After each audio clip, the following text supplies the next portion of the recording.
So, good afternoon, ladies and gentlemen. Very welcome to the House of Europe. This is the European Commission and European Parliament's joint venture here in Almedalen.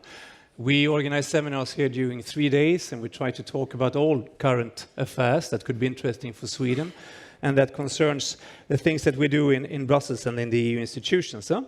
But now we will talk about a different thing. We talk about the transatlantic relationship, and this relationship, of course, is very important to Europe, has been since the beginning of the EU and even before that. I mean, we can go back to the Second World War, we can go back to the First World War. It's been a very long tradition of a close cooperation over the Atlantic. Yeah? And we will talk today for half an hour a little bit of what has happened during the last couple of years and where we are today, and how we can develop this relationship. Are there any challenges? What are the opportunities? And how can we continue to support each other, both I think for both of us. Yep. Amazing experience. Yep. Not just because of the weather. The Yep. people are great. And a great exercise in grassroots democracy. Mm-hmm. And as Minister Bolin said last night, and Mikhail Frizel has also said, builds resilience, helps us make sure that people are well informed and cut through the misinformation and through the narratives that some malign actors try to put out there to divide us. Exactly. Almedalen is amazing. I've got more steps in the last 2 days than I anticipated. I am so lucky to be up on stage with my best friend in Sweden, the ambassador. Big hugs. We walk my dogs on Sundays after church. So his wife is actually the ambassador to Germany. And so she's in Berlin with her daughter, and he's here. We're in Stockholm a bit. So when he's not visiting his family, I make him go out and visit my family, Lola and Mario, my 2 dogs. But Almedalen is great. I wish we had something like this in the United States. It's absolutely wonderful to have the exchange of ideas and to get all the different viewpoints. So thank you for having us. Thank you for coming. And it sounds like you would like to come back next year. I hope we can see you here again. Absolutely. 100%. So there's been a lot, of course, of discussions about the EU-US relationship lately on different topics and so on. Could you help us? Could you describe, Ambassador, a little bit how you see the relationship between the EU and the US today? Challenging. It is challenging. Yeah, yes. but I will tell you that the trade relationship between North America and Europe is the biggest in the world, and it is the most important in the world, and it's something that we need to treasure and protect. I think in my case, my president is a disruptor, and he is doing things that every president said they wanted to do over the past 70 years, but didn't really have the energy or the verve to do it. And he's made some changes that have shaken up things.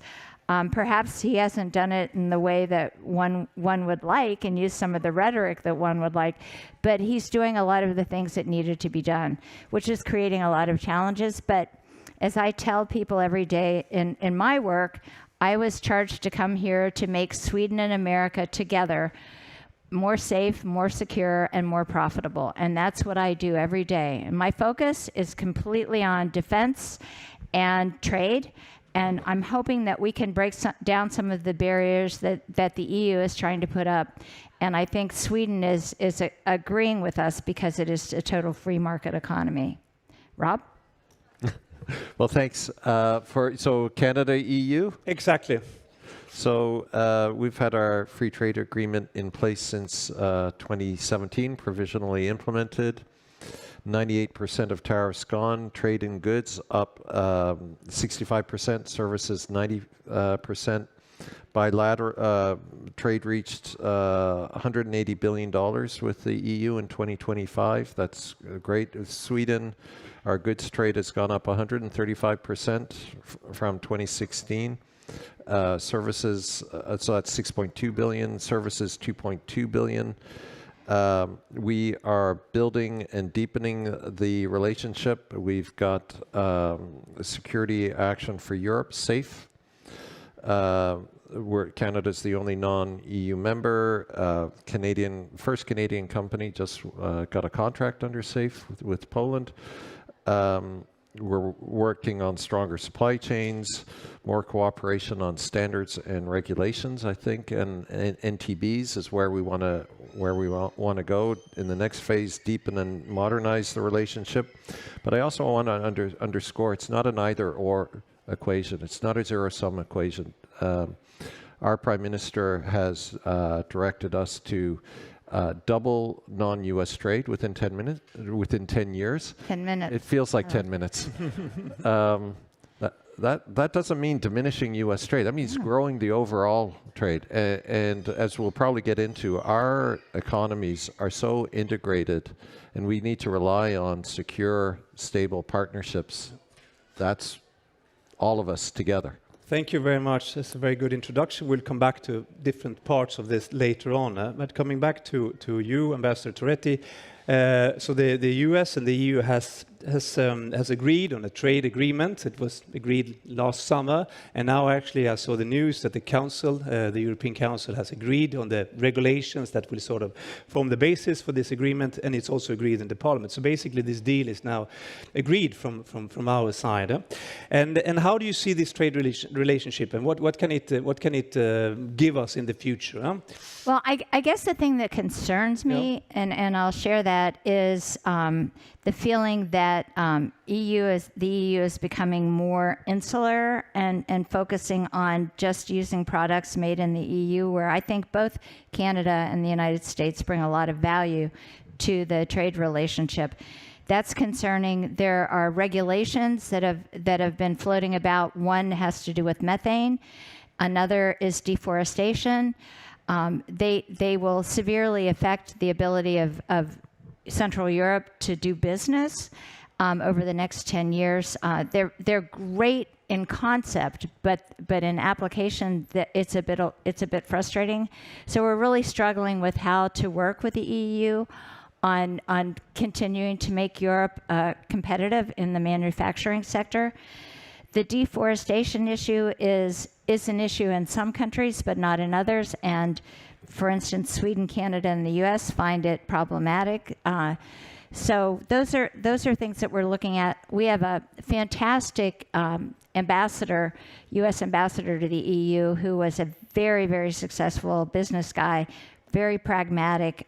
He's come and spent time in Sweden with us, talking to all of the various constituencies about things that need to be done. And I believe that it's only through communication that we can work together to advance all of our goals. And as you mentioned, Ambassador Sinclair, the EU and Canada has a very comprehensive trade agreement since 2017. And the trade in services and goods has increased a lot since then. How do you foresee the future? What can we expect next? You mentioned a few of these things, but maybe you can develop a little bit further. Yeah, so we've got the starting point was the strategic partnership agreement with the EU and our trade agreement. Two angles to that. Now we've got our strategic partnership of the future and a security and defense partnership. These are frameworks to deepen the relationship. So we're looking at economic security, climate cooperation, transatlantic defense. I think what you will see is a lot of work to identify optionality in various sectors, supply chain and critical strategic capabilities, and drill down into those. And there's been a lot of talk, people say, hey, Canada, join the EU. Well, we do have a land border with the EU now, Tartupaluk Island, Hans Island. We split it down the middle with the Kingdom of Denmark. But let's be real, legally, that's just not going to happen, Canada joining the EU. Sorry to disappoint everyone. But we will get absolutely as close as possible, because options in today's world are a good thing. It builds resilience throughout our systems, and it's not an either-or equation. So I do see work on critical minerals and energy. We've got a EU-Canada economic security dialogue that we're going to work on a digital trade agreement. These are some of the areas that I think we're going to drill down into the nitty-gritty and get us as close as possible. Thank you very much.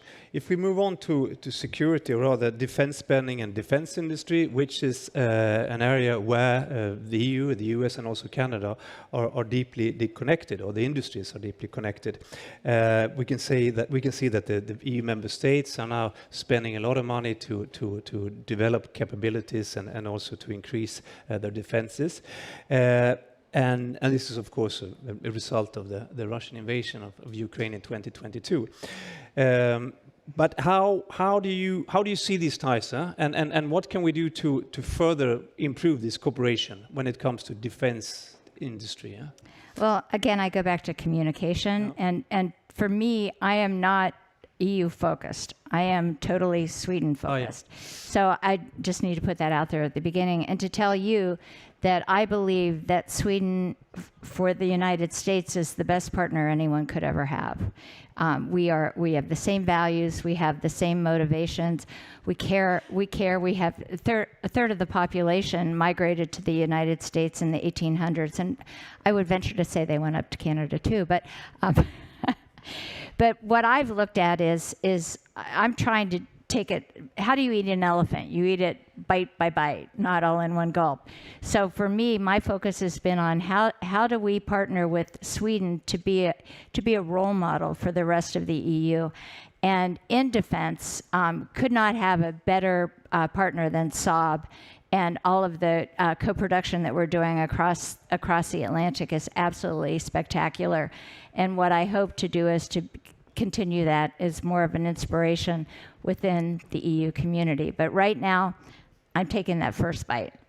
There was an important agreement signed between Sweden and the US, wasn't it, quite recently when it comes to technological? There were two. Yeah. One was signed in March. It's called Pax Silica. It's all about the critical mineral supply chain into the AI sector. But then the second was signed on May 22nd in Helsingborg at the NATO foreign ministers meeting. And what it is called the Technology Prosperity Deal. And it focuses on AI. It focuses on why can't I think? G5, G6, no. What's tech? I can't even think. Anyway, forget that. Okay. Biomedical. It focuses on space dialogue, which is very important. I don't think people realize how important space is going to be in the future with satellite launches from all over Europe, especially in the Nordics where we can go polar, and that would be on a defense and a communication sector. 5G and 6G was what I was trying to think of. That's one of the other areas that we're focused on, as well as quantum. And the second agreement, the TPD as we call it, is very specific, and it's the first one to be signed within the EU, and we hope there will be many more. We hope that Sweden is the inspiration. And frankly, it has been with the Pax Silica, the critical mineral supply chain agreement, because today and I believe tomorrow we've got a lot of people meeting for the Pax Silica conference in Washington, and many countries are actually signing. 3 European countries will be signing into this as well, inspired by Sweden, followed by Finland, blah, blah, blah, blah, blah. So. Sounds very promising. Coming back to Canada and new Ambassador Sinclair. So as you said yourself, you have a strategic partnership with the EU, and as a result, you're now the first non-EU country to join SAFE, which means that we can use, or the member states can use the money that they borrow from the EU to buy military equipment from Canadian suppliers, basically. Yeah? What does it mean for this industry in Canada? So the Canadian defense industry, 81,000 jobs, about $10 billion. We've got about 600 SMEs in Canada that support the defense industry. For Canada, what our policy priority right now, I would say, in terms of defense supply chains is something called the Defense Security and Resilience Bank.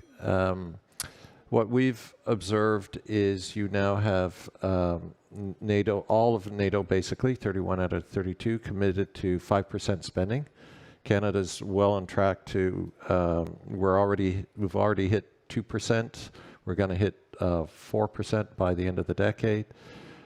You got a lot of money pouring into demand side, and that's going to create inflationary pressures and bottlenecks. And if Ukraine has demonstrated one thing, it's our inability to properly tool Ukraine and the speed of innovation that's necessary. And so this Defense Security and Resilience Bank would be a multilateral bank, $20 billion paid in capital, AAA credit rating to underwrite and unlock private sector loans to SMEs so that they can scale up, they can innovate at speed and at scale. And then long term, that gives us better value for the money that we put in because it reduces the inflationary pressures on the supply side. So that's our big priority, and we're very keen for Sweden and others to join. Thank you very much. Very interesting. We will now move on to security policy. And as we said initially, or at the start, of course, there has been a shared security interest for many, many years over the transatlantic. Many EU member states are members of NATO, of course, and so are Canada and the US, obviously. What do you think? What are the main threats to our common security as partners across the Atlantic? We'll start with you, baby. Threats to common security. I don't really see that many. I think the invasion of Ukraine on February 24th, 22 was a pivotal moment for all of us to understand who the enemy really is. And for people in North America, Rob's been in diplomacy for many, many years, so he's much more sophisticated in this than I am. But I'd only lived in America. So when I arrived here in October, it was a real eye-opener for me because when I arrived, I could actually feel the heat of Russia on my neck, which you don't really appreciate when you're across the Atlantic. So it's been profound. But I find that our cooperation in the security arena continues to move forward very well. A lot of what we see in the media is just that. It's media hype. I can tell you that we are working together hand in glove on the security aspects. I see that every day. Thank you. So completely agree with Christine. And I'll say Putin's Russia is a long-term threat. And there's a lot baked into that expression when I say Putin's Russia. In Canada, I will generalize a little bit and say public sentiment very much sees Putin's war against Ukraine as in those terms, whereas others more proximate to Russia, as Christine has just intimated, is Russia against the West, and that's a generational challenge. So and I'm not going to.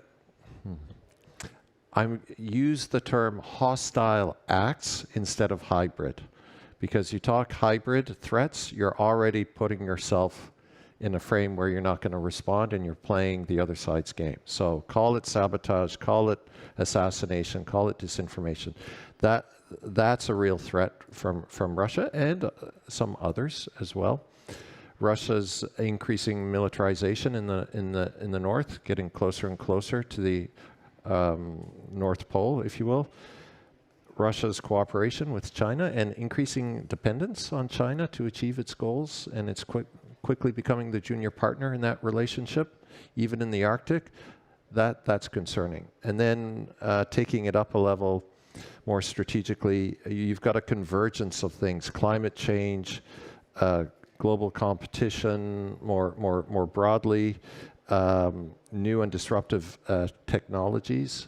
These are all coming together, and it means we have to work together even more, because we've got to be able to respond and take action so much more quickly than we're used to. Yeah. Yeah, I'd like to mention the Arctic. I think that's a great point. I'm going to be spending a lot of time up there in July, much better than in January. But I really feel that it is a critical area for the future where we need to understand how important it's going to be. And China will use Russia as a hop on the back to sail through and do a lot of damage, whether it's intelligence, defense. We really need to focus on that because it is the new frontier. Can we do something together here to contribute to a sustainable and secure development of the Arctic? I mean, it's a very crucial area for many different reasons.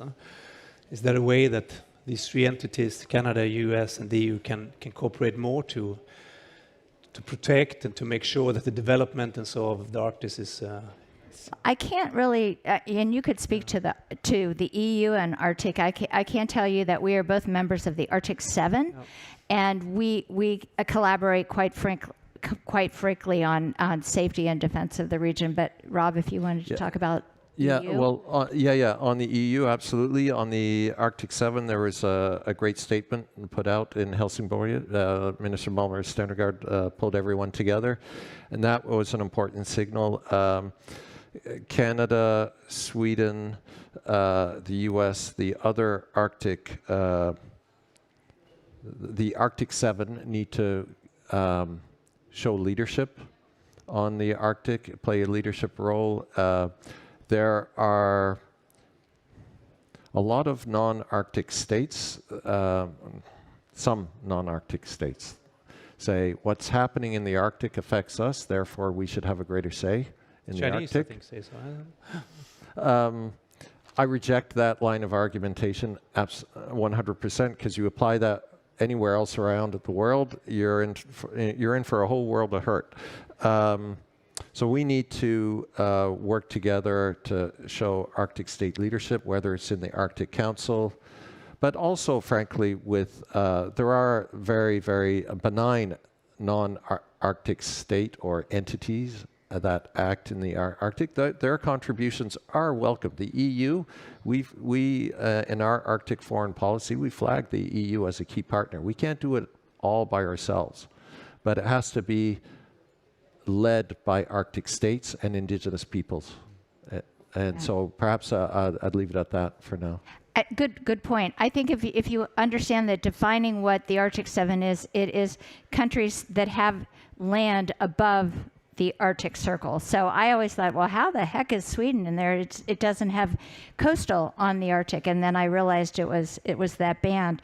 And point made that those are the ones that should create the policy to lead us forward. And on the security side, whether one specific example is the Arctic states within NATO. NATO doesn't do subgroups, nor should it, but the Arctic states within NATO can lead the development of NATO's approach to the Arctic, for instance. And Sweden is coming into the chairship of the Arctic Council in May next year, then it'll be Canada, and then it'll be the US. So let's work together and promote our shared interests. And one area that we really need help in is in icebreakers. There was just a new contract signed for icebreakers in December with Finland, but those icebreakers are really for the North Baltic.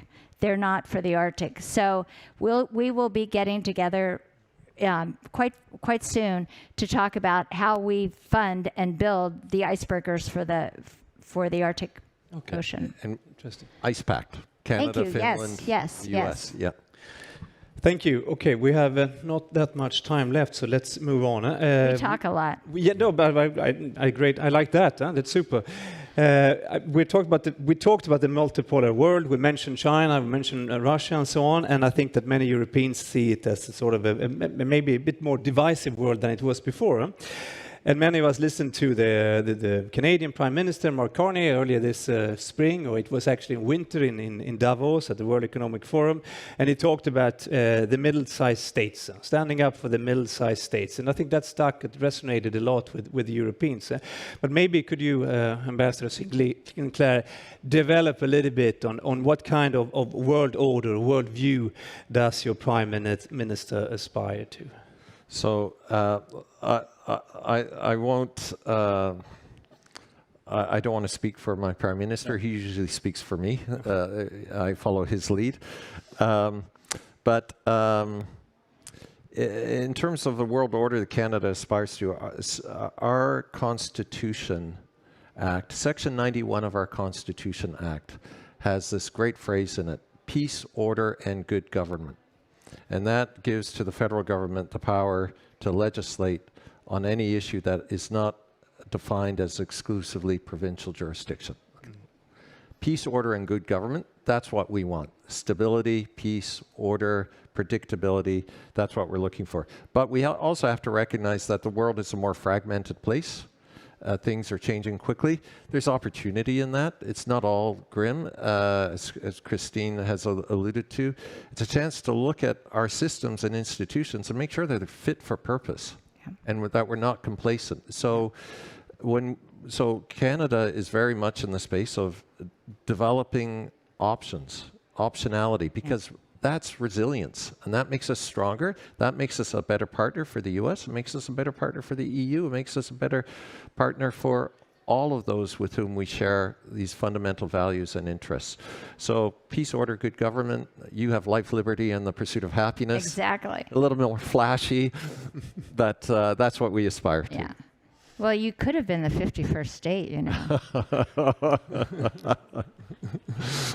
Over to you, Christine. See how we get along really well. So I guess you also sign up to this view, or would you like to add anything to what Ambassador Sinclair said about the world order or the world view from No, I believe perspective? I believe that every individual should be offered respect and dignity, and I believe each country is entitled to that. And I go back to what I said at the beginning. It's only through honest communications and to be totally transparent that we can save the free world and save the democracy. Yes, please. I hope everyone in the audience and whoever's listening sees that we are in the business of making this relationship work, and we do not give in to these divisive narratives. We work on what's within our control, and that's making the relationship work. I think that is very apparent to all of us. It's been great to have you here, but before I let you go, I would like to ask you, if you have to choose one thing, what is the most important aspect of the respective bilateral relationship with the EU that you think we need to work on, or that we should prioritize over the coming years, or over the coming 2 years or something?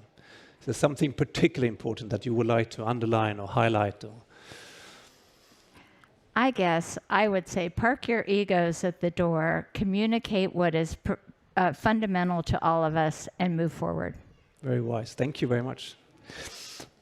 I will say implementation and action. Our leadership has public license to do things that were absolutely unthinkable just a short while ago. 5 years ago, Sweden's going to be in NATO. Really?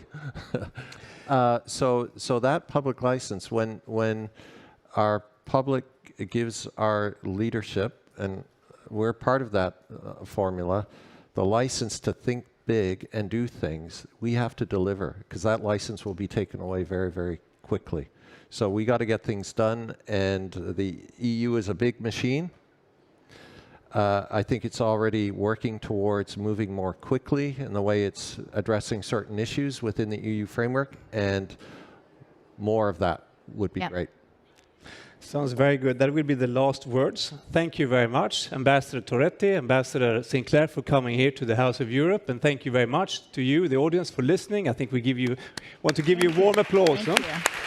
And I would also like to give you a little gift Thank you. to remember us. Thank you very much.